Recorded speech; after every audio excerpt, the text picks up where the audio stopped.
राजस्थान का सामान्य परिचय। आप अगर थोड़ा बहुत कंपटीशन दिया है या क्वेश्चन अगर आपने देखे तो इस सामान्य परिचय से कम दो क्वेश्चन हर बार देखने को मिलते हैं। सामान्य परिचय का मतलब ये है कि जिस राजस्थान का हम जीके पढ़ने जा रहे हैं उसके बारे में हम जनरल जनरल कौन सी बातें जानते हैं। जैसे फॉर एग्जाम्पल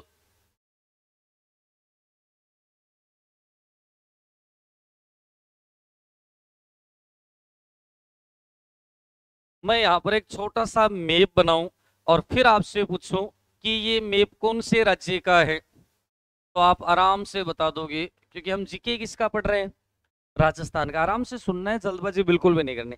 ये मैप जैसे ही आपके सामने नजर आ रहा है और मैं आपसे पूछूं कि ये कौन से राज्य का है, राजस्थान का। अब तो आपने राजस्थान बता दिया, लेकिन मैं आपसे छोटा सा क्वेश्चन करूं कि भारत आजाद हुआ था 15 अगस्त 1947।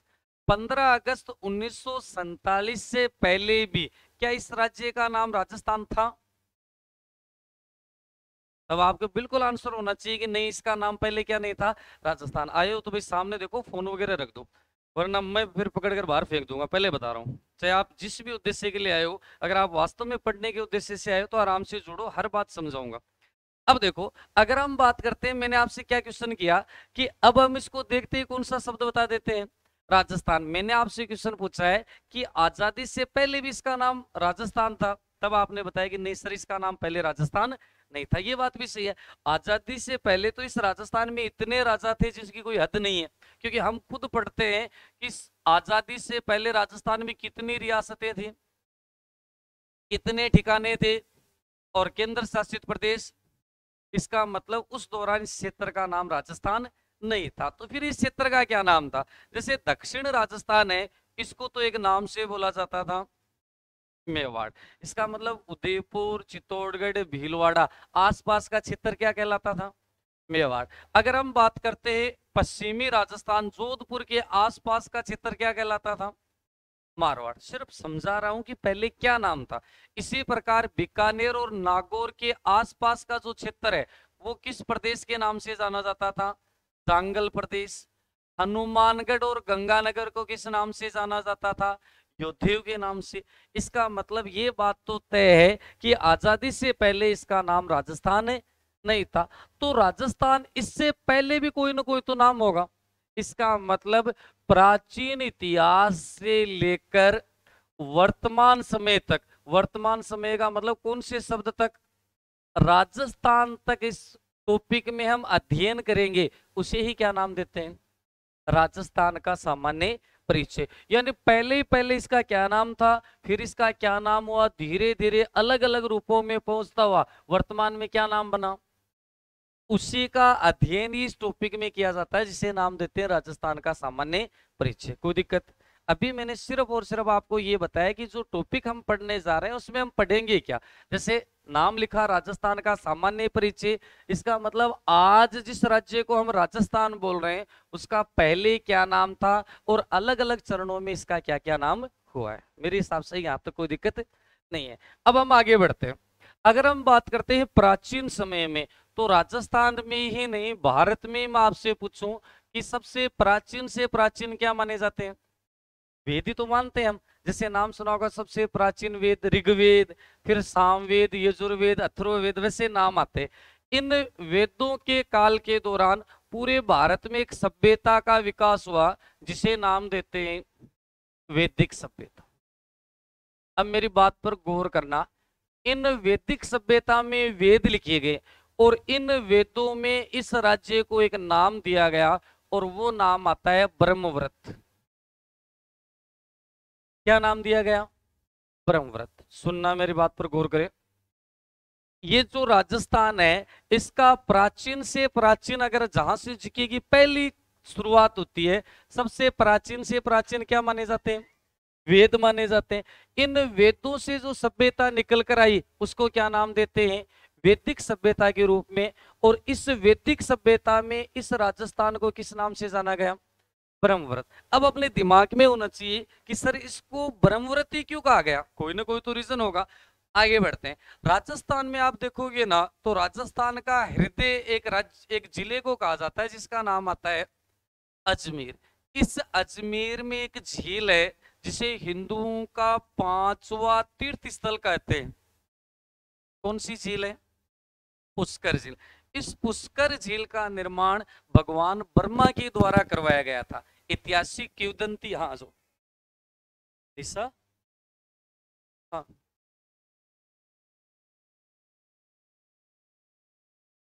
हाँ, देखो ध्यानपूर्वक, अगर हम बात करते हैं अजमेर में एक झील का निर्माण करवाया गया, कौन सी? पुष्कर झील। इस पुष्कर झील के बारे में ऐतिहासिक किंवदंती ये है कि इस झील का निर्माण भगवान ब्रह्मा के द्वारा करवाया गया। हिंदू धर्म में 3 देवताओं के नाम आते हैं, ब्रह्मा, विष्णु, महेश। और इसकी ऐतिहासिक किंवदंती क्या है और फिर जियोग्राफी क्या कहती है, सुनना। ऐतिहासिक किंवदंती या अपने हिंदू धर्म ग्रंथ तो ये कहते हैं कि भगवान ब्रह्मा अपने वाहन पुष्पक पर घूम रहे थे। अचानक उस पुष्प से एक पंखुड़ी टूटी और वो धरातल पर गिरी। गिरने से एक गहरे गड्ढे का निर्माण हो गया और उस गड्ढे में वर्षा काल के दौरान जल इकट्ठा हो गया। कौन सी झील बन गई? पुष्कर झील। समझ में आ रहा है?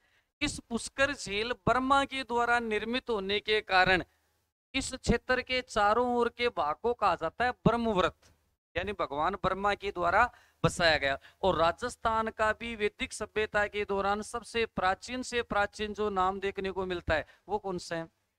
एक ही तो लाइन याद करनी है आपको। वैदिक काल के दौरान इस क्षेत्र को क्या कहा जाता था? ठीक है, अब आगे बढ़ते हैं। इसके बाद में सामान्य परिचय का दूसरा पॉइंट।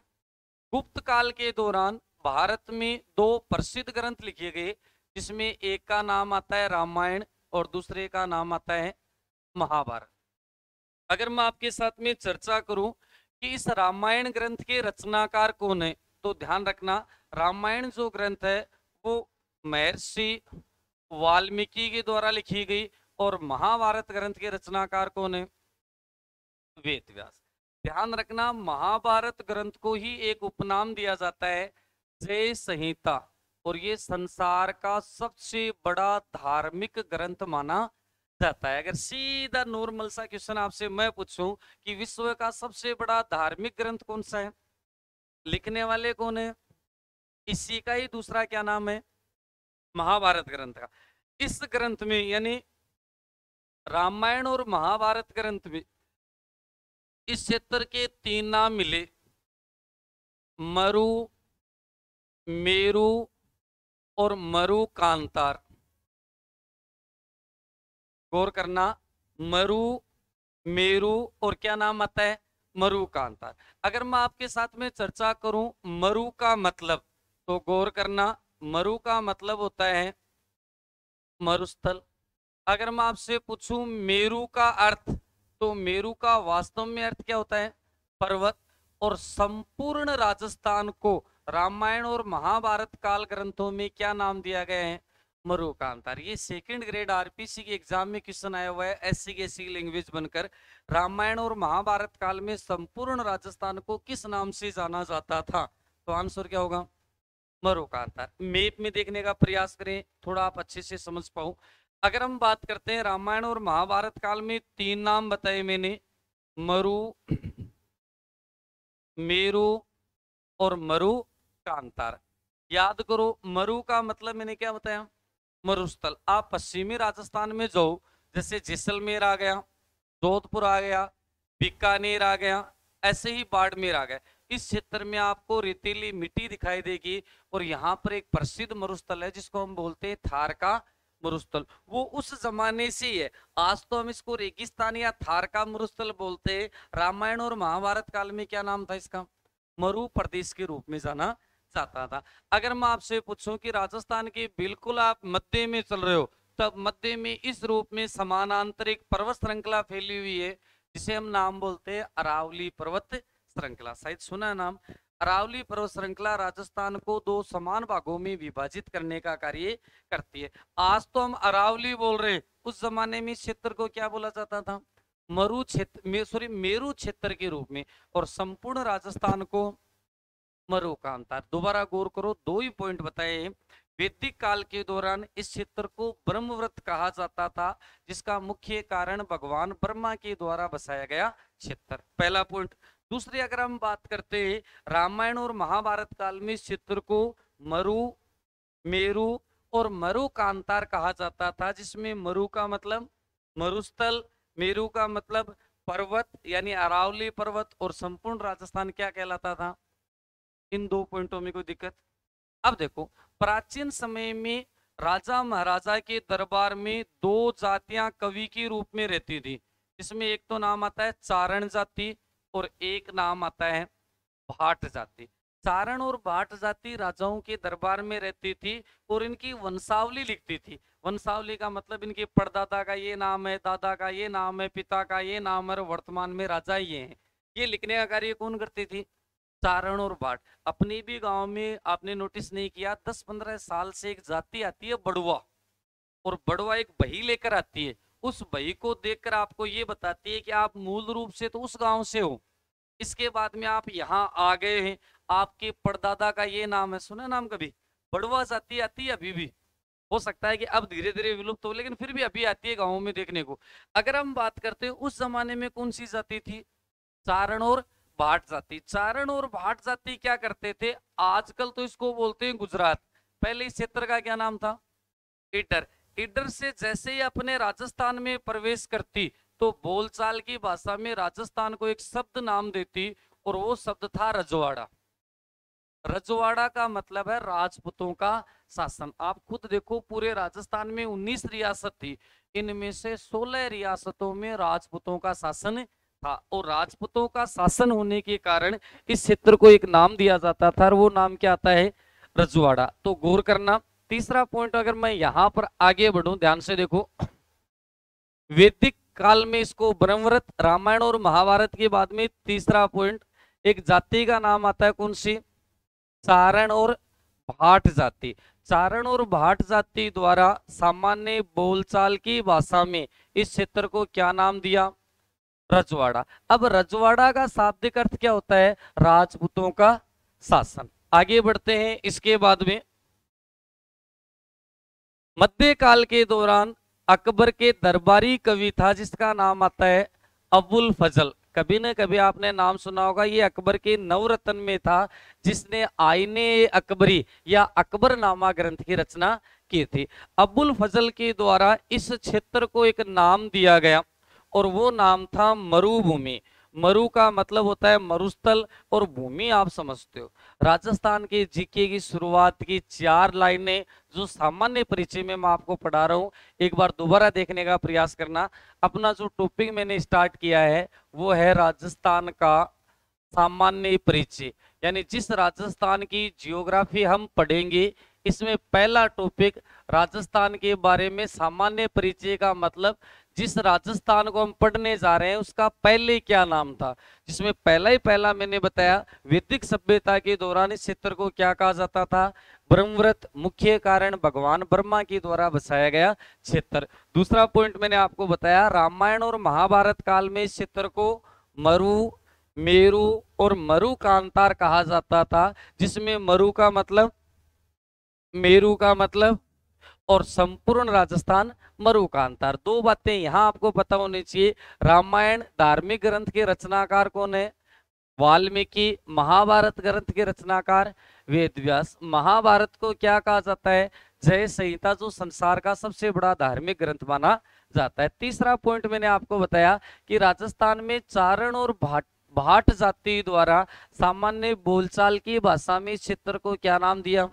रजवाड़ा नाम दिया, जिसका मुख्य कारण इस क्षेत्र में राजपूतों का शासन। राजपूतों को बोलचाल की भाषा में क्या कहा जाता था? रजवाड़ा। चौथा पॉइंट, मध्यकाल के दौरान अबुल फजल ने इस क्षेत्र को एक नाम दिया। क्या नाम दिया? मरुभूमि। अगर आप वास्तव में राजस्थान का जीके पढ़ेंगे तो ये व्यक्ति आपका पीछा नहीं छोड़ेगा किसी में भी। जैसे फॉर एग्जांपल, अबुल फजल वो बंदा था जब कुंभलगढ़ दुर्ग के भीतर एक और दुर्ग में पहुंचा, कटारगढ़, और कटारगढ़ को देखकर उन्होंने एक बात कही थी कि जब मैं इस दुर्ग को नीचे से ऊपर की ओर देखता हूं तो मेरे सिर की पगड़ी नीचे गिर जाती है। कहने वाला कौन था? अबुल फजल। ये वही अबुल फजल है जिसने हल्दी घाटी के युद्ध को एक नाम दिया था खमनोर का युद्ध। ये क्वेश्चन भी बहुत बार आया हुआ है। हल्दी घाटी के युद्ध को खमनोर का युद्ध किसने कहा था?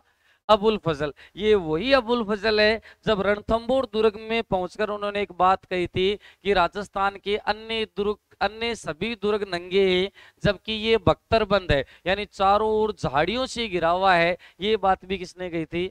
अबुल फजल ने। फिलहाल आपको इन 4 पॉइंटों को देखना है।